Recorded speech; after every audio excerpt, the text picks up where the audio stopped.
अस्सलाम वालेकुम नाजरीन, आप देख रहे हैं नया पाकिस्तान और मैं हूं शहजाद इकबाल। वैसे तो कुछ कहने से पहले तोलना चाहिए और फिर बोलना चाहिए, मगर ऐसा लगता है कि पाकिस्तान तहरीक इंसाफ पहले बोलती है और फिर तोलना शुरू करती है। यही मामला हुकूमत से मुज़ाकरात को लेकर पाकिस्तान तहरीक इंसाफ के बयानात में भी नजर आ रहा है, क्योंकि 3 रोज पहले पार्टी के चेयरमैन बैरिस्टर गौहर ने इमरान खान से मुलाकात के बाद हुकूमत से मुज़ाकरात खत्म करने का ऐलान किया। मगर इस ऐलान के बाद से पाकिस्तान तहरीक इंसाफ के जो बयानात सामने आ रहे हैं उससे वाज़ेह होता है कि पाकिस्तान तहरीक इंसाफ मुज़ाकरात के खात्मे के ऐलान के बाद भी हुकूमत से मुज़ाकरात का दरवाज़ा खुला रखना चाहती है। पाकिस्तान तहरीक इंसाफ ने मुज़ाकरात खत्म करने के बाद पहले कहा कि हुकूमत कमीशन कायम कर दे तो मुज़ाकरात जारी रखने पर एतराज़ नहीं है। फिर कहा गया कि हुकूमत कमीशन कायम ना करे, सिर्फ आमादगी का इजहार कर दे और ऐलान कर दे तो मुज़ाकरात बहाल हो जाएंगे। फिर कहा गया कि हुकूमत पाकिस्तान तहरीक इंसाफ मुज़ाकराती कमेटी की 28 जनवरी से पहले इमरान खान से मुलाकात करवा दे तो मुज़ाकरात जारी रहेंगे। और अब कहा जा रहा है कि अगर हुकूमत कमीशन के क़याम से पहले सिर्फ टीओआर्स में बैठने का कह दे तो पाकिस्तान तहरीक इंसाफ मुज़ाकरात में दोबारा शामिल हो सकती है। यानी मुज़ाकरात खत्म करने के ऐलान के बाद भी पाकिस्तान तहरीक इंसाफ किसी एक बात पर टिक नहीं रही है। अब अहम बात यह कि जब पाकिस्तान तहरीक इंसाफ ने हुकूमत से मुज़ाकरात का आगाज़ किया था तो खुद बानी पाकिस्तान तहरीक इंसाफ इमरान खान ने मुतालबात की मंजूरी के लिए 31 जनवरी की डेडलाइन दी थी और फिर मुज़ाकरात की तीसरी नशिस्त में इस बात पर इत्तेफाक भी किया था कि 7 वर्किंग डेज में हुकूमत तहरीरी जवाब देगी।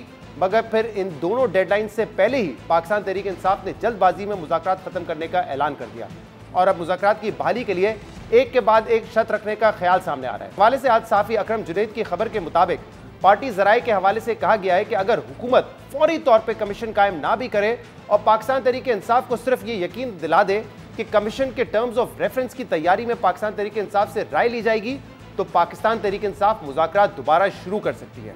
और अहम बात यह कि आज जियो न्यूज़ के सहाफ़ी हैदर शराजी से गुफ्तगू में बैरिस्टर गौहर ने इसी बात को दोहराते हुए कहा है कि अगर हुकूमत जुडिशल कमीशन के टीओआर्स पर बैठने का कहे तो इस पर वो बानी पाकिस्तान तहरीक इंसाफ से बात करेंगे। जबकि इससे पहले पाकिस्तान तहरीक इंसाफ मुज़ाकरात दोबारा शुरू करने के लिए क्या कुछ कहती रही है, खुद सुन लीजिए। अगर हुकूमत अभी भी उसूली तौर पे जुडिशल कमीशन को बांध लेती है तो ऐलान कर दें, कल मुज़ाकरात फिर शुरू हो जाएंगे। यानी हुकूमत से मुज़ाकरात खत्म करने के वाज़ेह ऐलान के बाद पाकिस्तान तहरीक इंसाफ को नए ख्यालात आ रहे हैं, जिससे एक बार फिर वाज़ेह होता है कि पाकिस्तान तहरीक इंसाफ अक्सर मामलात में जल्दबाजी में फैसला करके बाद में मौक़िफ़ तब्दील करने पर मजबूर हो जाती है। बहरहाल अब देखना होगा कि हुकूमत पाकिस्तान तहरीक इंसाफ की मुख्तलिफ शराइत में से कोई शर्त मानती है या 28 जनवरी को तलब किए गए इजलास में हुकूमत तनहा शरीक होगी, क्योंकि पाकिस्तान तहरीक इंसाफ फिलहाल 28 जनवरी के इजलास में शरीक होने से इनकार कर रही है। इसके अलावा बानी पाकिस्तान तहरीक इंसाफ इमरान खान ने 8 फरवरी को मुल्क भर में एहतजाज की कॉल दे दी है। इमरान खान ने कल रात जारी बयान में कहा कि 8 फरवरी को मुल्क भर में यौम सियाह मनाने की तैयारी की जाए। स्वाबी में खैबर पख्तूनख्वा और शुमाली पंजाब के लोग इकट्ठे होकर एहतजाज करें। दीगर इलाकों के अफराद अपने अपने शहरों में एहतजाजी मुजाहरे करें। पूरी दुनिया में और ओवरसीज़ पाकिस्तानी भी इस दिन अपनी आवाज़ बुलंद करें और तफसीलात ज़र का बाइकॉट जारी रखें। अब अहम बात यह कि इमरान खान 8 फरवरी को सियाह दिन मनाने का कह रहे हैं, एहतजाज की कॉल दे रहे हैं, मगर हुकूमत से मुज़ाकरात में पाकिस्तान तहरीक इंसाफ मैंडेट की वापसी की बुनियादी मुतालबे से पीछे हट चुकी है। इसके अलावा इमरान खान ने यह भी कहा है कि हम जमहूरियत की बहाली के लिए पाकिस्तान में मौजूद तमाम सियासी जमातों से रवाबित तेज़ करेंगे। अपनी जमात को हिदायत करता हूँ कि दीगर जमातों से इस मकसद के लिए राब्ते करें। इमरान खान ने अली अमीन गंडापुर से पार्टी सदार वापस लेने के फैसले पर कहा कि बतौर वज़ीर आला इन पर गवर्नेंस का बहुत ज़्यादा दबाव है, इसलिए हमने फैसला किया है कि जुनैद अकबर जो हमारे देरीना साथी और कारकुन हैं उनको तहरीक इंसाफ खैबर पख्तूनख्वा का सदर मुंतखब करके तंजीमी अमूर उनके हवाले कर दिए जाएँ। यानी काम के दबाव को अली अमीन गंडापुर से पार्टी सदारत वापस लेने की वजह करार दिया जा रहा है। जबकि इससे पहले अली अमीन गंडापुर के करीब समझे जाने वाले रहनुमा शेख वकास अकरम की जगह पब्लिक अकाउंट्स कमेटी का चेयरमैन का ओहदा भी जुनैद अकबर को दे दिया गया है और अब पार्टी में मजीद तब्दीलियों की खबरें सामने आ रही हैं। इसके अलावा इमरान खान के केसेस के हवाले से भी आज एक अहम पेशरफ सामने आई है, क्योंकि आज इस्लामाबाद हाई कोर्ट ने इमरान खान और बुशरा बीबी को इद्दत केस में बरी किए जाने के खिलाफ खावर मानिका की अपील को कल समाअत के लिए मुकर्रर कर दिया है और ये समाअत जस्टिस आजम खान करेंगे, जिन्हें कुछ रोज पहले ही इस्लामाबाद हाई कोर्ट का जज तैनात किया गया था। जबकि इससे पहले तोशाखाना 2 केस में इमरान खान की बरियत की दरख्वास्त भी जस्टिस इनाम अमीन मिन्हास के सामने लगाई गई है, जो कुछ ही रोज पहले इस्लामाबाद हाई कोर्ट में एडिशनल जज के तौर पर तैनात हुए थे। यानी इन दोनों केसेस के मुकर्रर होने से यह तासुर मजबूत हो रहा है कि आला अदलिया में नए जजेस की तैनाती का मकसद इमरान खान से मुतल्लिक केसेस सुनना है। इन तमाम मामलों पर हम बात करेंगे और उसके लिए हमें ज्वाइन किया है पाकिस्तान तहरीक इंसाफ के सेक्रेटरी जनरल शेख वकास अकरम ने। शेख साहब बहुत बहुत शुक्रिया ज्वाइन करने के लिए। क्या पाकिस्तान तहरीक इंसाफ ने बहुत जल्दबाजी में फैसला कर दिया कि हुकूमत से मुज़ाकरात खत्म करने, क्योंकि अब जो बयान आ रहे हैं पाकिस्तान तहरीक इंसाफ की लीडरशिप के, उससे तो लगता है कि अभी भी आप हुकूमत से मुज़ाकरात का दरवाजा खुला रखना चाहते हैं। नहीं, कोई ऐसी बात नहीं है सर, ना कोई जल्दबाजी में फैसला किया है, ना किसी उजरत में फैसला किया है। हमने इनका एटीट्यूड देख लिया था, फिर जो मुलाकात में तातुल हुआ, फिर किस तरीके से ये उसे मैनेज न कर सके और कितने दिन उसमें लग गए। उसके बाद इन्होंने कहा कि आप रिटर्न दे दें, हमने उनका वो शौक़ भी पूरा कर दिया। हालांकि खान साहब ने ये भी कह दिया कि मुलाकात हो या ना हो, आप इनको रिटर्न दे दें। इस दौरान जैसे ये मामला शुरू हुआ, एक मुनज़्ज़म तरीके से इनके वज़रा, जिसमें ख्वाजा आसिफ, अता तारड़, एहसन इकबाल, तलाल चौधरी एट्सेट्रा एट्सेट्रा, और वो जो पंजाब में ख़वातीन बैठी हैं जो बिल्कुल वेली हैं, उन्हें और कोई काम ही नहीं है तहरीक इंसाफ पे हर्जा सराई के अलावा, ये अचानक ही खान की फैमिली के ख़िलाफ़ इन्होंने जैसे ही ये मुज़ाकराती कमेटी बनी, इन्होंने अपना काम शुरू कर दिया। गुड कॉप और बैड कॉप वाला ड्रामा जो है वो हमारे साथ शुरू किया हुआ था। मगर इसके बावजूद खान ने कहा कि आप मुज़ाकरात जो हैं वो बिल्कुल उसमें से बाहर नहीं आएंगे। खान को 14 साल की उनकी ज़ौजा को 7 सज़ा हो गई, नाहक सज़ा हो गई, बरियत का केस था।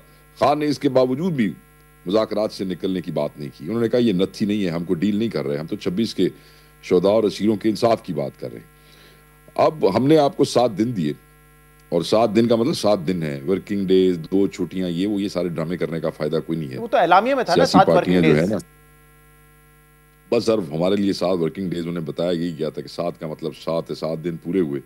हमने इंतज़ार किया और देखें, अदालतों से असीरों ने छूटना है ज़मानतों के ऊपर, उसमें तो इनका कमाल कोई नहीं था। हमने तो इन्हें कहा था कि आप उस पर असरअंदाज होने की कोशिश ना करें, हमारी ज़मानतों के लिए रुकावटें पैदा ना करें, गलत तफ्तीशी गलत तहकीकें ना वहाँ पे करें, जजों पे असरअंदाज ना हो। इनके काम तो शहजाद भाई सिर्फ यही था कि ये जुडिशल कमीशन बना देते, और वो बनाने में भी इतने नखरे और इतने ड्रामे और इतने बयानात और इतना तातुल।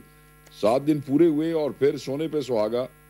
आप अभी उसमें 12 बजने में कुछ घंटे रहते ही थे कि आप जो है मुज़ाकराती टीम के तर्जुमान, सुन्नी इत्तेहाद काउंसिल के चेयरमैन के मदरसे और घर पे जो है जो साथी है, आप वहाँ सैकड़ों पुलिस वालों के साथ धावा बुलवा देते हैं, उनकी प्रेस कॉन्फ्रेंस को रोकने की कोशिश करते हैं, वहाँ बाजार में तमाशा करते हैं, जगह जगह पे पुलिस खड़ी करते हैं, पुलिस मोबाइल्स खड़ी करते हैं।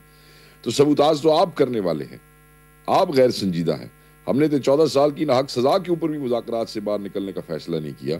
हमने तो आपने कहा कि मुलाकात मुश्किल है। अगर इन वजूहात की बुनियाद पर फिर आपने ये फैसला किया कि अब मुज़ाकरात नहीं होंगे, तो फिर क्या वजह है कि मुज़ाकरात कॉल ऑफ करने के बावजूद बैरिस्टर गौहर ने यह बयान दिया कि आप बेशक सिर्फ जुडिशल कमीशन बनाने का ऐलान कर दें तो हम आपके साथ बैठ जाएंगे। फिर एक ये बयान आया कि ठीक है, जुडिशल कमीशन ना बनाए, आमादगी का इजहार कर दें तो भी हम वापस मुज़ाकरात शुरू कर सकते हैं। फिर कल सलमान अकरम जाजा साहब ने कहा कि 28 जनवरी से पहले इमरान खान से मुज़ाकराती कमेटी के मुलाकात करवा दें तो फिर बहाल हो सकते हैं।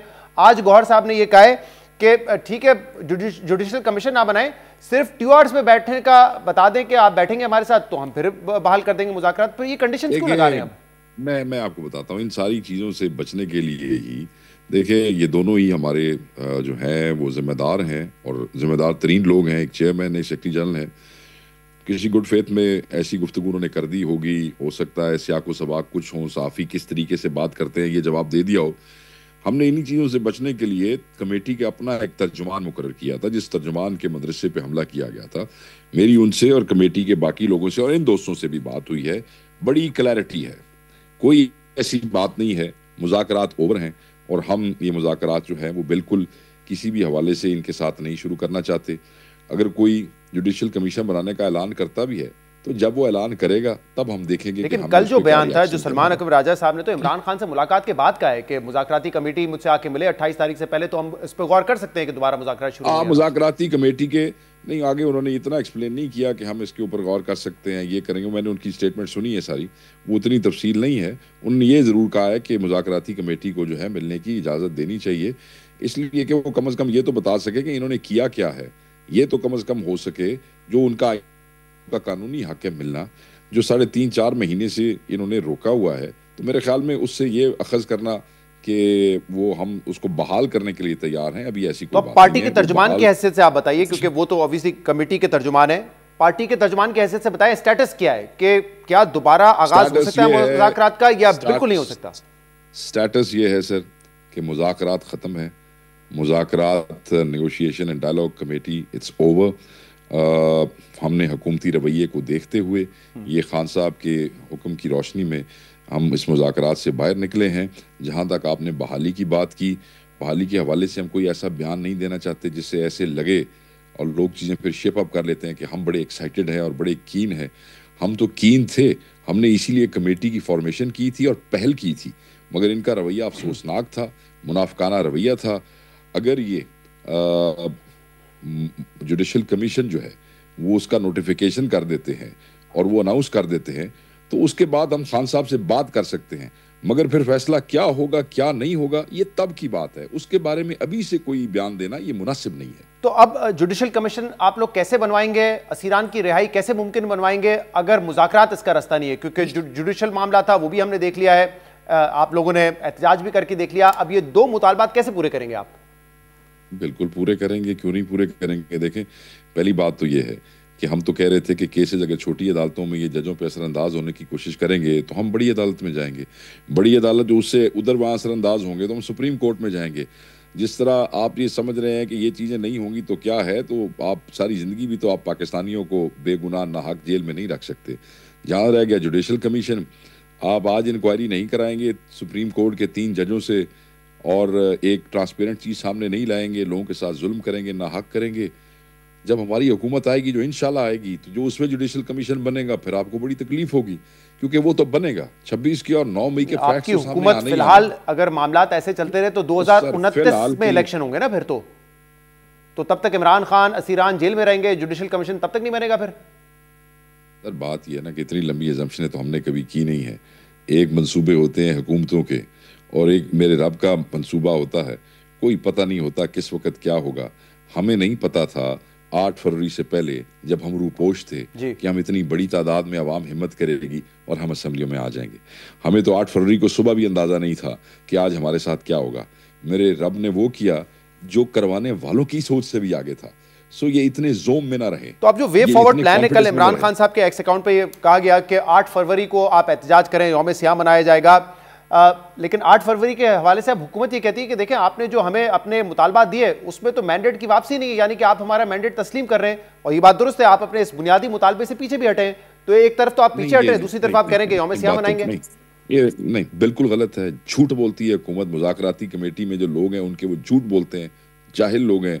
अगर आप वो जवाब पढ़ें जो हमने लिखा है, उसका जो पहला पैराग्राफ है उसकी आखिरी 2 लाइनों में ये बड़ा वाज़ेह लिखा हुआ है कि ये जो है ये प्री रिक्विजिट है for a wider negotiation. Wider negotiation के अंदर क्या है? फ्री एंड फेयर इलेक्शन है, रूल ऑफ लॉ है, सिविलियंस का मिलिट्री ट्रायल है, ह्यूमन राइट्स हैं।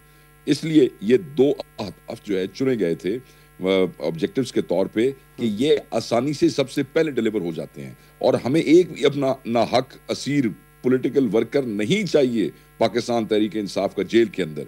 सो इन सारी चीज़ों से हट के तरजीह खान साहब ने जो 5-6 अहदाफ हैं उनमें पहले इन 2 को दी ताकि लोगों के साथ इंसाफ हो सके। बाकी उसी खत में वो जो जवाब ही हमसे मांग रहे थे जिनको शौक था, हमने वाज़ेह लिख दिया है कि ये जब चीज़ें शुरू होंगी तो वाइडर जब नेगोशिएशन होगी तो ये सब चीज़ें उसमें डिस्कस होंगी और खुल के डिस्कस होंगी। कोई सोच सकता है कि हम उससे वापस हट जाएंगे? ये पागल हैं। हाँ, ये लोगों को पागल समझते हैं। 2 इनिशियल आपके मुतालबात थे उसमें एटलीस्ट ये नहीं था। अब शेख साहब ये बताइएगा, अली अमीन गंडापुर साहब से सदारत ले ली गई है और जुनैद अकबर साहब को अब सूबाई सदर मुकर्रर किया है। वैसे तो कहा जा रहा है कि अली अमीन गंडापुर भी इस मुशावरत में शामिल थे और क्योंकि उनके ऊपर गवर्नेंस का वैसे ही दबाव है, बोझ है, इसलिए जो पार्टी के मामलात हैं अब वो जुनैद अकबर साहब को दे दिए। लेकिन जरा ये बताते हैं कि इमरान खान नाराज है अली अमीन गंडापुर से, और कल भी आतिफ खान साहब की जुनैद अकबर साहब की मुलाकात हुई है, वहां पे भी उनके हवाले से बात हुई है और उनसे बाकायदा नाराजगी की वजह से ये ओहदा वापस लिया गया है। देखिए जी, मेरे इल्म में तो ऐसी कोई बात नहीं है। मैं तो आपको जो स्टेटेड पोजीशन है वो बताऊंगा और ज़्यादा बात इस पे इसलिए नहीं करूंगा फिर आपके मीडिया के लोग ये कोट करना शुरू कर देते हैं कि शायद मैं पार्टी का तर्जमान नहीं और मैं अपने दोस्त का तर्जमान हूं। बड़े ज़हन में रखिएगा बात। ये मीडिया कोट नहीं करता है, इमरान खान साहब जब बात करते हैं फिर मीडिया कोट करता है कि शेख वकास अकरम पार्टी के तर्जमान है, अली अमीन गंडापुर के नहीं। उस पर हम वाजे कर चुके हैं कि खान साहब ने ऐसी कोई बात नहीं की थी, वो भी हम वाजे कर चुके हैं। उसके ऊपर बाकायदा तौर पर मैसेज का बयान आ गया, मैं उस तफसील में नहीं जाता। मैं आपसे ये बात करता हूँ कि खान साहब को बड़े अरसे से चीफ मिनिस्टर KP ये कह रहे थे कि ये 2 जिम्मेदारियां मेरे लिए मुश्किल पैदा करती हैं और मैं उनके साथ इंसाफ नहीं कर पा रहा हूँ। और ये जो आखिरी मुलाकात उनकी हुई थी केपी के चीफ मिनिस्टर की, उन्होंने दोबारा ये बात रखी और खान साहब ने जो नेक्स्ट हियरिंग हुई उस पर शिबली साहब से कहा कि 3 नाम दे दें। शिबली साहब ने वहीं पे 3 नाम दिए और 3 में से खान साहब ने एक को ले लिया। जैसे ही वो सदर मुंतखब हुए, वो सदर का ऐलान हुआ कि इनको लगाया जाएगा, अली अमीन साहब ने फौरी ही केपी चीफ मिनिस्टर ने उनको मुबारकबाद दी, पूरी पार्टी ने उसको वेलकम किया। अल्लाह खैर सल्ला। लेकिन आप तो देखिए जो मोहताज स्टेटेड पोजीशन देंगे उसमें आप ये भी एक्सेप्ट नहीं करेंगे कि मैं ये सवाल करना चाह रहा था कि क्योंकि आप एक मोहताज स्टेटमेंट देंगे तो आप ये भी एक्सेप्ट नहीं करेंगे कि जुनैद अकबर साहब जो हैं वो अली अमीन गंडापुर साहब के मुखालिफ कैंप में तस्वुर किए जाते हैं और चंद माह पहले उनको एज अ फोकल पर्सन भी हटाया था अली अमीन गंडापुर साहब ने, तो उनके और पब्लिकली एक दूसरे के हवाले से वो बात करते रहे। तो फिर उनको बनाने की वजह क्या है? कि पैगाम नहीं है अली अमीन गंडापुर साहब के लिए? नहीं, देखें, ये तो जो कप्तान हैं, जो हमारे कायद हैं, ये तो डिस्क्रेशन है कि बैटिंग ऑर्डर वो क्या करना चाहते हैं, बॉलिंग ऑर्डर क्या करना चाहते हैं, किसको शफल करना चाहते हैं, किसको आगे लाना चाहते हैं। वो कायदे हमारी पार्टी के, वो जिसको सदर बनाना चाहें वो उसको बना सकते हैं। इस पे जब अली अमीन को कोई एतराज नहीं है, इस पे जुनैद अकबर को कोई एतराज नहीं है, तो लोगों को क्या तकलीफ है? जुनैद अकबर साहब ने इस बात पे एतराज जरूर किया था। एतराज नहीं, उन्होंने कहा था कि जब उनको पब्लिक अकाउंट्स कमेटी का चेयरमैन बनाया गया तो उन्होंने अपने एक्स पे पोस्ट किया कि शेख वकास अकरम साहब काफी अरसे से उनका नाम आ रहा था, उनको बना देना चाहिए था। उन्होंने खुद ये कहा है। क्या हुआ कि आपको नहीं बनाया गया, उनको बना दिया गया? नाम आपका काफी अरसे से आ रहा था। देखिए जी, पार्टी ने मेरा नाम दिया था लिख के, I am the only nominee of PAC by PTI, जिसका रिटर्न दिया गया था। मेरे अलावा आज तक किसी और का रिटर्न दिया नहीं गया था। मेरे नाम पे पॉलिटिकल कमेटी में वोटिंग भी हुई, जो बाय मेजॉरिटी जो है 15-3 का मुझे याद है पैनल था, उस पर खान साहब ने उसको वेट किया, इन राइटिंग चला गया, हुकूमत को सांप सूंघ गया। हुकूमत वाले मेरी तबीयत से, मेरे मिजाज से वाकिफ़ हैं और मैं बहुत सी कमेटियां हेड भी कर चुका हूं, मेंबर भी रह चुका हूं। उनको पता था कि मैं इनके साथ क्या करूंगा। उन्होंने इनकार किया, उन्होंने 4 का पैनल मांगा, दूसरा लेटर लिखा, खान साहब के हुक्म पे दूसरे लेटर पे भी जवाब दिया गया कि नहीं जी, हमारा नॉमिनी जो है वो वकासी होगा। फिर हुकूमत ने एक तीसरा लेटर जो है वो भेजा और वो जो तीसरा लेटर था, तीसरे लेटर का जवाब भी हमारी पार्टी ने बड़ा वाजे दिया कि जी 1, 2, 3, 4 जितने भी आप पैनल मांगे, हमारा नाम वकास अकरम का ही है। उसके बाद इन्होंने बड़े अल्टीमेटम्स दिए कि कर दो अगले हफ्ते, नहीं तो हम ये कर देंगे, कर दो अगले हफ्ते, नहीं तो हम ये कर देंगे। हर हफ्ते ये कहानी सुनाते रहे मगर किया नहीं। इसलिए कि हमने शहबाज शरीफ को बनाया था, हम पसंद नहीं करते थे, बना दिया खान ने। उसके बाद राना तनवीर को बनाया था, एक आंख नहीं पाता पाकिस्तान तहरीक इंसाफ को, मगर बना दिया। एक फैसला हुआ था तमाम पॉलिटिकल, तो फिर इवेंचुअली कॉम्प्रोमाइज क्यों किया आप लोगों ने इस पर? मैं आपको बताता हूं। अब 9 महीने गुजर गए, मेरे नाम की वजह से 9 महीने से एक चीज जो पाकिस्तान तहरीक इंसाफ का हक थी, अपोजिशन का हक थी, वो उन्हें नहीं दिया जा रहा था। और इस दौरान हमारी इतला यह है, मुझे चीफ विप ने बताया कि पीपल्स पार्टी कूद पड़ी है और डोगर साहब ने कहा कि राजा परवेज अशरफ जो है वो बनना चाहते हैं। एक कमेटी 9 महीने से खान साहब जिद करके खड़े हैं, ऐसे नहीं हो रहा, तो अब हम पैनल देने लगे हैं। जब उन्होंने पैनल दिया तो मैंने 10 बजे उन्होंने लेटर लिखा, 10:30 बजे मैंने ट्वीट किया, मैंने स्पीकर ऑफिस से बात की और साथ मैंने डोगर साहब को कहा कि मेरा नाम आप इस लिस्ट में से निकालें, मेरे नाम की वजह से आपका ये काम फिर लंबा हो जाएगा और हुकूमत को बहाना मिल जाएगा। इनको मुझसे खौफ है, इनकी टांगे कांपती हैं, आप मेरा नाम निकालेंगे फौरी हो जाएगा। ऐसे ही हुआ, जैसे ही मेरा नाम निकला विदिन 2 आवर्स जो है फैसला हुआ, 2 बजे मीटिंग बुलाई गई, 5 बजे काम मुकम्मल हो गया। अपोजिशन की कमेटी थी, पीटीआई की कमेटी थी, अल्लाह का शुक्र है कि वो आ गई है। अब इस एहतसाबी ड्राइव में पाकिस्तान तहरीक इंसाफ अपना किरदार अदा करेगी। एंड मैंने जुनैद अकबर को भी मुबारक दी, वो हमारा भाई है। ठीक है, बहुत बहुत शुक्रिया, बहुत बहुत शुक्रिया। शेख वकास हमारे साथ मौजूद थे, अपना नुक्ता नजर पेश कर रहे थे। प्रोग्राम में ब्रेक शामिल करते हैं, इसके बाद मजीद बात करेंगे, हमारे साथ रहेगा।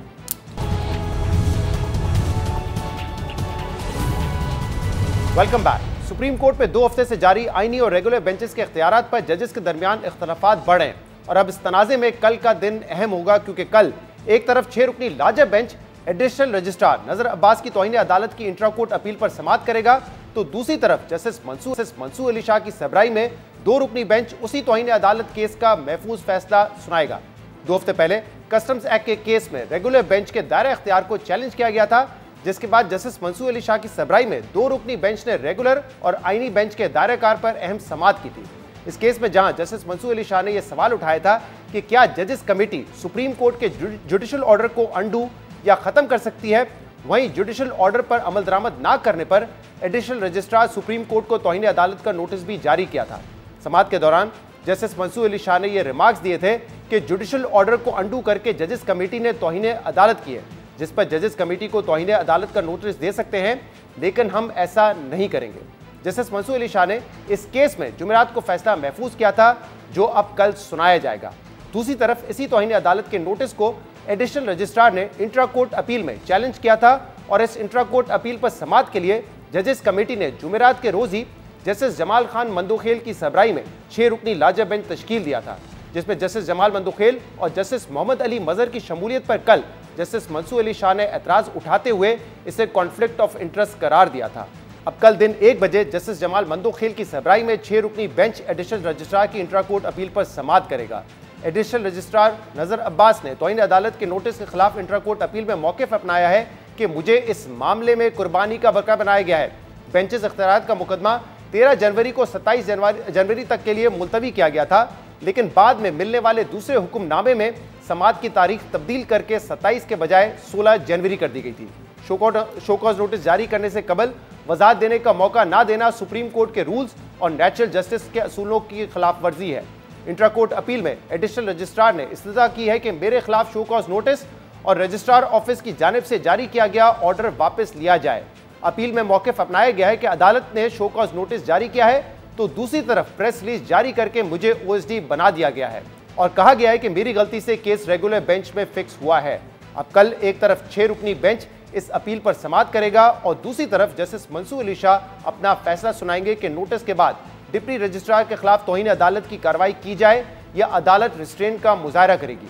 इसके अलावा जस्टिस मंसूर अली शाह ये मामला फुल कोर्ट को रेफर करने या ना करने पर भी फैसला करेंगे कि क्या जजेस कमेटी सुप्रीम कोर्ट के जुडिशल ऑर्डर को अंडू कर सकती है या नहीं। अब देखना होगा कि अगर justice Mansoor Ali Shah additional registrar के तौहीन अदालत के मामले पर रिस्ट्रेंट का मुजाहरा करते हैं तो ये मामला क्या रुख इख्तियार करेगा, और अगर जजेस कमेटी की जानिब से जुडिशल ऑर्डर अंडू या खत्म करने का मामला फुल कोर्ट को रेफर किया जाता है तो मामला किस जानिब जाएगा।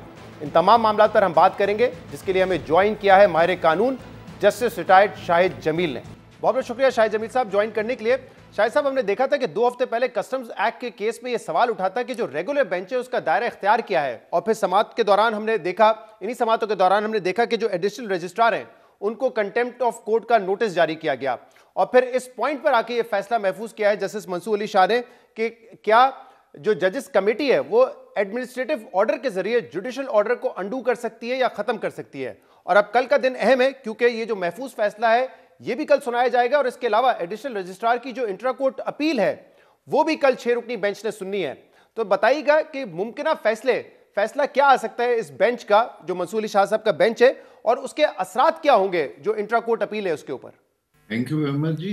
मुमकिन फैसला तो मेरे ख्याल में वो शायद लार्जर बेंच के लिए प्रपोज करेंगे, क्योंकि ये क्वेश्चन जो है कि दायरा इख्तियार जो रेगुलर बेंच का है वो कितना है और कॉन्स्टिट्यूशनल बेंच का कितना है, इसको डिटरमिन होना है। और ये बड़ा बोनाफाइडी एक कंफ्यूजन है जिसपे मेरा ख्याल है कि सुप्रीम कोर्ट का फुल कोर्ट बैठ के इसको देखे, ताकि आइंदा के लिए ये चीज़ें लोगों के लिए स्मूथ हो सकें और सर्टन हो सकें। और ये अलहदा क्वेश्चन है कि 26वीं आईनी तरमीम को जो चैलेंज किया गया है वो टोटली एक डिफरेंट केस है। उसको वो वाली अदालत जो कॉन्स्टिट्यूशनल कोर्ट है वो ये देखेगी कि प्रोप्राइटरी क्या डिमांड करती है कि इसको वो आईनी अदालत जो कि 26वीं आईनी तरमीम की क्रिएटेड है, क्या उसको इसके चैलेंज को सुनना चाहिए कि उसको भी लार्जर बेंच पे भेजना चाहिए। तो जो जुडिशियल डिटर्मिनेशन है इससे अदालत को कभी भी रोका नहीं जा सकता। ये मेरी हम्बल ओपिनियन है as a student of law. तो जब भी किसी अदालत के पास ये सवाल आता है, और ये सवाल अक्सर अदालतों पे किया जाता है कि आपकी जुरिस्डिक्शन नहीं है या आपकी जुरिस्डिक्शन महदूद है, जैसा कि अटॉर्नी जनरल साहब ने ये सवाल इसको आर्गू किया कंटेम्प्ट वाली प्रोसीडिंग में, तो ये कोई भी साइड कर सकती है और कोर्ट ने उसको जुडिशली देखना है और जुडिशली डिसाइड करना है। तो मोस्ट प्रोबेबली मेरा ख्याल यही है कि शायद वो इस फैसले में इसको लार्जर कोर्ट के लिए भेजें, ताकि ये वाला ये डिस्प्यूट तो नहीं, ये कंफ्यूजन है कि कौन से केसेस रेगुलर बेंच की जुरिस्डिक्शन और कौन से केसेस कॉन्स्टिट्यूशनल बेंच की जुरिस्डिक्शन। और शाहिद जमील साहब, अगर इसको लार्जर बेंच की तरफ भेजा जाता है, ये फैसला कल आता है, तो फिर जो इंट्रा कोर्ट अपील है जो 6 जजेस के सामने लगी हुई है, उसका स्टेटस क्या होगा? और ये भी बताइएगा कि जो लार्जर बेंच है वो फिर कौन बनाएगा? क्या जो रेगुलर बेंच की कमेटी है जिसमें चीफ जस्टिस याह्या आफरीदी साहब हैं, सीनियर प्यून जज जस्टिस मंसूर अली शाह साहब हैं और जस्टिस अमीनुद्दीन साहब हैं, उन्होंने फैसला करना होगा, या फिर ये स्वाबिदी इख्तियार चीफ जस्टिस का होगा कि इस पर फुल कोर्ट बनाया जाए या ना बनाया जाए? देखिए, इसमें यही कंफ्यूजन है। ये जो आपका क्वेश्चन है, इसका एब्सोल्यूट सर्टेन आंसर कोई भी नहीं दे पा रहा है, क्योंकि सुप्रीम कोर्ट अपनी जगह मौजूद है। ये मेरा ओपिनियन है, जिस नज़र से मैं उसे देखा है काफ़ी गौर से और इस केस को आर्ग्यू भी किया है, मेरे ख्याल में जो सुप्रीम कोर्ट है, जो 176 आर्टिकल में जिसको डिफाइन किया गया है और जिसकी जुरिस्डिक्शन जो है आर्टिकल 175(2) में बताया गया है कि कॉन्स्टिट्यूशन उसको जुरिस्डिक्शन देता है या कोई कानून लॉ जो है एनेक्टमेंट उसको जुरिस्डिक्शन देती है, वो सुप्रीम कोर्ट को जुरिस्डिक्शन दे रही है। अब जो 191A आर्टिकल है, ये एक सुप्रीम कोर्ट के अंदर बेंच बनाने की बात करता है, जिसको कि कॉन्स्टिट्यूशनल बेंच कहा गया। तो ये एक अलग बहस है कि एग्जीक्यूटिव जो है वो बेंचेस बना सकती है डायरेक्टली बैठ के जुडिशल कमीशन के नाम पे। ये तो 26वें आईनी तरमीम वाले केस में देखा जाएगा, लेकिन इस केस में जो कि कस्टम वाला केस है जिसमें कॉन्स्टिट्यूशनल क्वेश्चन इन्वॉल्व है, ये देखना कि 191 के नीचे एक कमेटी बनती है जिसको के कमेटी कहा जाता है, कॉन्स्टिट्यूशन बेंच की कमेटी है, उसको जो प्रैक्टिस एंड प्रोसीजर एक्ट के 2A में वो बनती है। एक जो कमेटी है जो केसेस एलोकेट करती है, वो उसके सेक्शन 2 में बनती है। तो मेरा आर्गुमेंट वहां पे यही था कि सुप्रीम कोर्ट अभी भी इंटैक्ट है, सुप्रीम कोर्ट मौजूद है, उस सुप्रीम कोर्ट के किसी भी जजेस का एक बेंच बनाया जा सकता है। तो बेंच जो है वो सुप्रीम कोर्ट को सुपरसीड नहीं कर सकता। तो मेरा वहां पे आर्गुमेंट ये था कि सबसे पहले सारे केसेस जाएंगे जो बेंच है रेगुलर बेंच की तरफ, सुप्रीम रेगुलर बेंच जो कमेटी है वहां पे जाएगी, क्योंकि वहां पे रिप्रेजेंटेशन कॉन्स्टिट्यूशनल कोर्ट की भी, उनके जो जज हैं उनको हेड कर रहे हैं, वो भी उस कमेटी का हिस्सा है, चीफ जस्टिस हैं और सीनियर प्यून हैं। तो सबसे पहले वो वहां पे देखेंगे कि ये केसेस जो हैं इनको कॉन्स्टिट्यूशनल बेंच में भेजना चाहिए या इनको रेगुलर बेंच में भी सुना जा सकता है। तो ये एक बहुत बड़ी डिबेट है, बड़ी टेक्निकल डिबेट है। तो मेरा ख्याल है इसको पॉलिटिकल रंग नहीं देना चाहिए जो कि दिया जा रहा है कि शायद ये कोई पावर की खींचातानी है, वो अपनी तरफ खींच रहे हैं इसको, दूसरे कॉन्स्टिट्यूशनल बेंच अपनी तरफ खींच रहा है। ये एक गलत रंग होगा। ये बड़ी बोनाफाइडी किस्म के इंटरप्रिटेशन और इसका स्कोप नहीं, आप ठीक कह रहे हैं, क्योंकि वाकई जेन्युइनली कई चीज़ों पे इस वक्त अभाम है 26वीं आईनी तरमीम के बाद। लेकिन जैसे आप कह रहे हैं कि आप ये समझते हैं कि जो सुप्रीम कोर्ट का रेगुलर बेंच है, पहले मामला उसके पास जाना चाहिए और फिर ये देखना चाहिए कि कौन सा केस आईनी बेंच में जाएगा, फिर वो आईनी बेंच, आईनी जो कमेटी उस हवाले से फैसला करेगी। लेकिन एज ऑफ नाउ, जैसे जो इस केस की अगर हम मिसाल रखें कस्टम्स एक्ट केस की, तो यहाँ तो इंतजामिया यानी कि जो रजिस्ट्रार है उन्होंने ये केसेस अलॉट किए होंगे ना कि फलां केस जो है वो जाएगा रेगुलर बेंच की तरफ और बाकी केस जो है वो आईनी बेंच की तरफ जाएंगे। तो आप कह रहे हैं कि इस तरह नहीं होना चाहिए, कमेटी को ही डिसाइड करना चाहिए? मेरा ख्याल है कि इसको कमेटी को ही, क्योंकि कमेटी इख्तियार देती है रजिस्ट्रार को भी कि वो उसने तो एक मिनिस्ट्रियल एक्ट करना होता है। देखें, जो कमेटीज हैं ये एडमिनिस्ट्रेटिव हैं, ये बड़ी अहम बात है समझने वाली। इनका इख्तियार बेशक उसमें चीफ जस्टिस बैठे हैं, सीनियर प्यून जज बैठे हैं, कॉन्स्टिट्यूशनल कोर्ट के हेड बैठे हैं, लेकिन वो जो इख्तियार इस्तेमाल कर रहे हैं वो एडमिनिस्ट्रेटिव है, वो जुडिशियल नहीं है। जुडिशियल जो डिटर्मिनेशन है वो हमेशा ऊपर होती है, उसका इफेक्ट कानून का होता है। एडमिनिस्ट्रेटिव एक्शन जो हैं वो कभी भी जुडिशियल एक्शन को ना रोक सकते हैं ना अनडू कर सकते हैं। ये बेसिक जुरिस्प्रूडेंस जी। और क्योंकि मैं इस केस में जो प्रेस रिलीज बाद में सुप्रीम कोर्ट की तरफ से सामने आई, उसमें तो ये कहा गया ना कि जो एडिशनल रजिस्ट्रार है उन्होंने गलती की थी, ये केस को रेगुलर बेंच में भेजकर एक्चुअली ये केस जाने ही आईनी बेंच की तरफ चाहिए थे। इसका मतलब ये रजिस्ट्रार के लेवल पे डिसाइड हुआ था, एडमिनिस्ट्रेटिव लेवल पे डिसाइड हुआ था कि कौन सा केस किस बेंच में जाएगा, ऐसा ही है ना? जी, उससे तो यही पता चलता है कि ये एक मिस्टेक की वजह से ये लगा है, जैसे सुप्रीम कोर्ट ने, और फिर उनको शायद उनके खिलाफ एक्शन भी लिया गया है। लेकिन मेरा कहना ये है, मेरा ख्याल ये है कि अगर वो बाय मिस्टेक भी लगा है तो एक जुडिशियल, एक कोर्ट के सामने, एक बेंच के सामने जब वो लग गया है और वहां पे ये एतराज आता है कि आपकी जुरिस्डिक्शन नहीं है, तो वो कोर्ट एक नोटिस करती है कि इसको हम देख लेते हैं कि हमारी जुरिस्डिक्शन क्यों नहीं है। और इन कवानीन में, जैसे कि अभी भी कंटेम्प्ट वाले केस में जिस तरह चीजें आर्ग्यू हुई हैं, बहुत सारे सवाल उभर के आए हैं। तो अगर इन सवालों को आप एक फुल कोर्ट में भेज के वंस फॉर ऑल डिसाइड कर देंगे, और उस फुल कोर्ट लेकिन शायद साहब यहाँ पे भी ये सवाल है ना कि ये अगर इस तरह का फैसला कल आता है तो फुल कोर्ट बनाएगा कौन? इस पर जैसे आप भी कह रहे हैं कि क्लैरिटी की जरूरत है। दूसरा, बीच में तो ये भी बहस थी कि जब आईनी बेंच बन चुका है तो इसका मतलब जो आईनी बेंच के जजेस होंगे, चाहे वो 7 हो 8 हो, वही फुल बेंच तस्वुर किया जाएगा। नहीं, आईनी बेंच के फुल कोर्ट में और फुल बेंच में फर्क है। फुल कोर्ट का मतलब है कि सुप्रीम कोर्ट के जितने अवेलेबल जजेस हैं वो सारे बैठेंगे और वो बैठ के उस पे अपनी डेलिब्रेशन करेंगे।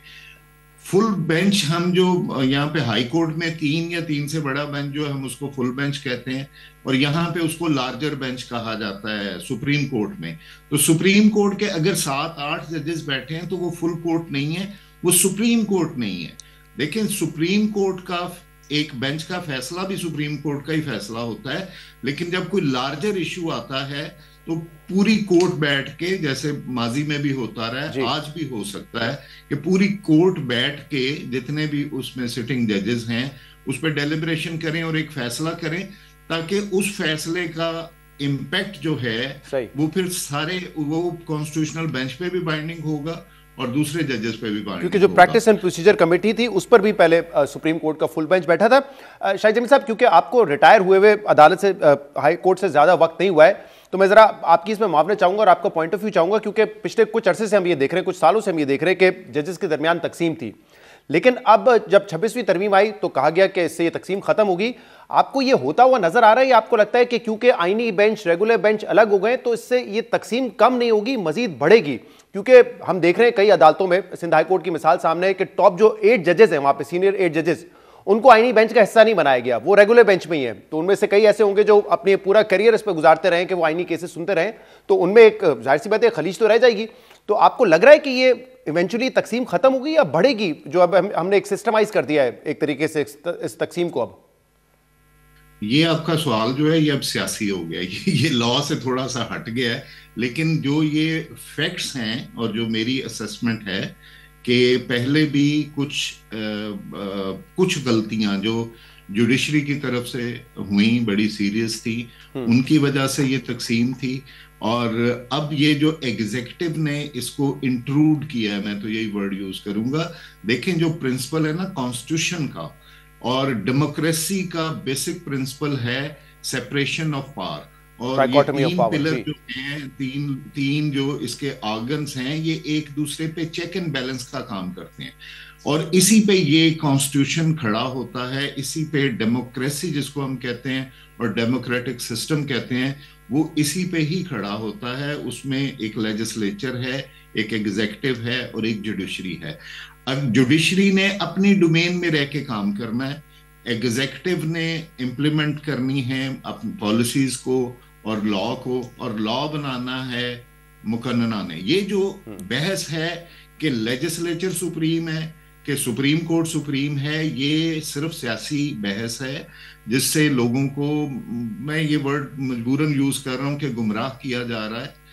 ये जो लेजिस्लेचर का अपना रोल है कॉन्स्टिट्यूशन में, जुडिशरी का अपना रोल है, कानून जुडिशियल रिव्यू की पावर जो है वो इंट्रेंच्ड है सारे सिस्टम्स में। अब जहां भी डेमोक्रेसी है वहां पे judicial review of the legislative acts और जुडिशियल रिव्यू एडमिनिस्ट्रेटिव एक्ट, यानी जो इंतजामिया कोई काम करेगी उसका जुडिशियल रिव्यू कोर्ट कर सकती है, ये देखने के लिए कि कोई फंडामेंटल राइट जो है वो तो इन्फ्रिंज नहीं हुआ, या कोई जो लेजिस्लेचर एक्ट पास करती है तो उसको देख सकती है एक फंडामेंटल राइट के टचस्टोन पे, और उनकी कैपेसिटी की, जो क्योंकि कुछ अब जो इख्तियारात हैं वो सूबे को हैं, कुछ इख्तियारात फेडरेशन को हैं, और कुछ इख्तियारात हैं, कुछ नहीं हैं।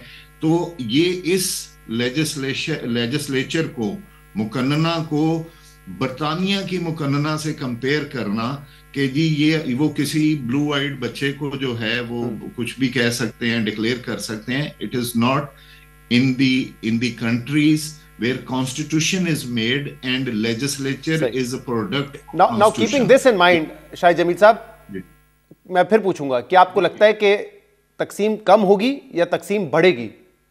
तकसीम बढ़ेगी जी, तकसीम बढ़ गई है, और ये बड़ा नेचुरल है। देखें जो जजेस बैठे होते हैं वहां पे वो ह्यूमंस हैं, और वो एक अपना कैरियर जो है वो लेके आए हैं। एक वो यहाँ से डायरेक्टली कोई सुप्रीम कोर्ट में आज और कल नहीं लगा है, अपनी अपनी हाई कोर्ट्स में उन्होंने बहुत काम किया है, उनकी स्पेशलिटीज हैं।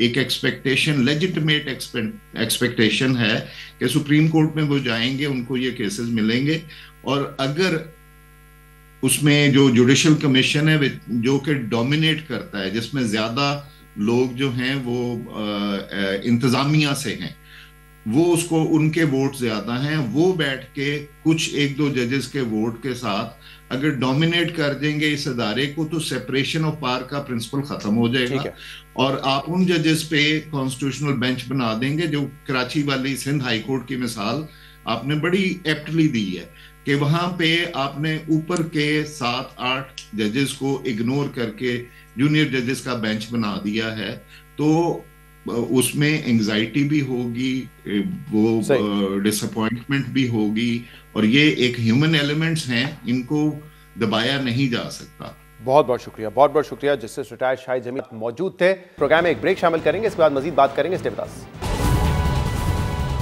Welcome back.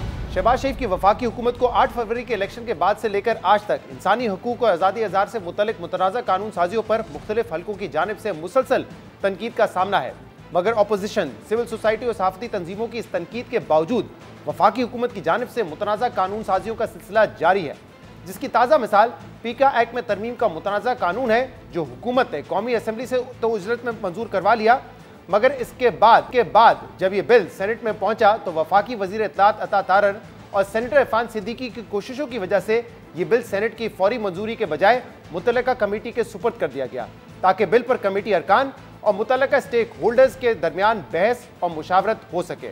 वैसे तो ये सारा मामला कौमी असम्बली से बिल पास होने से पहले होना चाहिए था, ताकि इस पर इतना शोर शराबा और हंगामा ना होता, लेकिन अब देखना यह है कि क्या स्टेक होल्डर्स से मुशावरत के बाद हुकूमत बिल के मुतनाज़ा शिकों में कोई तब्दीली करती है या नहीं।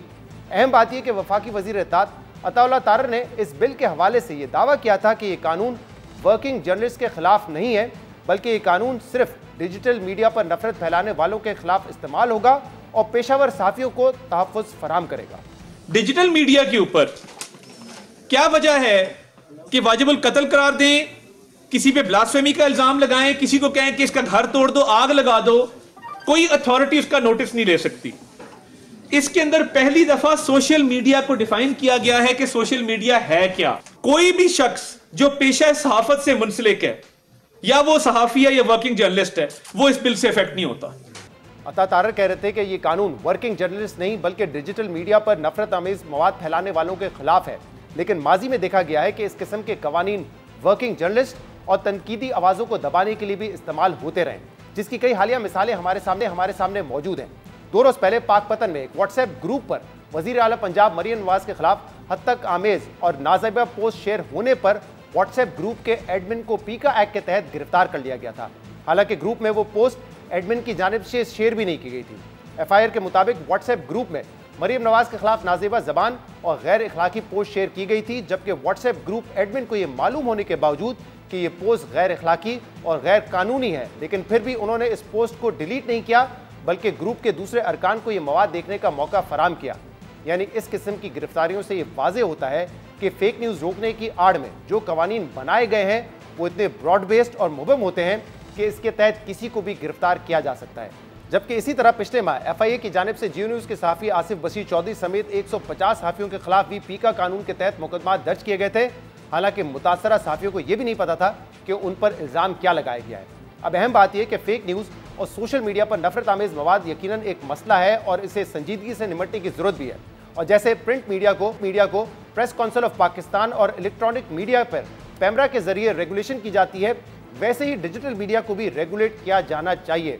लेकिन जो भी रेगुलेटरी अथॉरिटी हो वो आज़ाद हो, ताकि रेगुलेशन के नाम पर हुकूमत नाकदीन और सियासी मुखालफिन की आवाज़ को ना दबा सके। मगर हुकूमत की जानिब से कौमी असम्बली से जो पीका कानून मंजूर कराया गया है उस पर भी इसी किस्म के एतराज़ात किए जा रहे हैं। पीका तरमीमी एक्ट पर एक एतराज़ ये है कि इस एक्ट के तहत जो अथॉरिटी, कंप्लेंट काउंसिल और ट्रिब्यूनल कायम किए जाएंगे उसमें तमाम तैनातियाँ हुकूमत करेगी और जो सहाफ़ी भी इस अथॉरिटी और ट्रिब्यूनल्स का हिस्सा होंगे उनकी तकर्री भी हुकूमत करेगी। इसलिए हुकूमत के इस इख्तियार की वजह से जहाँ इस अथॉरिटी और ट्रिब्यूनल की आज़ादी पर सवाल उठ रहे हैं, वहीं एक खदशात भी हैं कि हुकूमत इसे सियासी मुखालफिन और नाकदीन के खिलाफ इस्तेमाल करेगी। पीका तरमीमी ऑर्डिनेंस पर एक एतराज़ ये भी है कि इसमें ड्यू प्रोसेस के असूल की खिलाफ वर्जी की गई है, क्योंकि ट्रिब्यूनल से जो फैसले आएंगे उसे हाई कोर्ट में चैलेंज नहीं किया जा सकेगा और इसकी अपील डायरेक्ट सुप्रीम कोर्ट में होगी।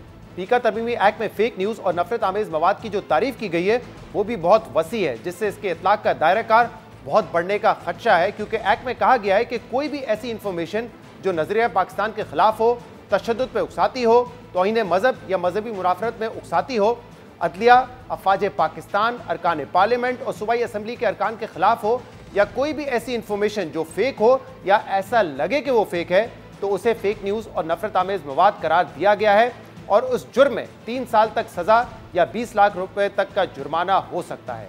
अहम बात यह कि पीका एक्ट में इस वक्त नफरत अंगेज मवाद और चाइल्ड पोर्नोग्राफी के मवाद को फैलाना काबिल गिरफ्त और नाकाबिल जमानत जुर्म है, मगर इस तरमीम के बाद हर किस्म की फेक न्यूज़ को काबिल गिरफ्त और नाकाबिल जमानत जुर्म की फहरिस्त में शामिल कर दिया जाएगा।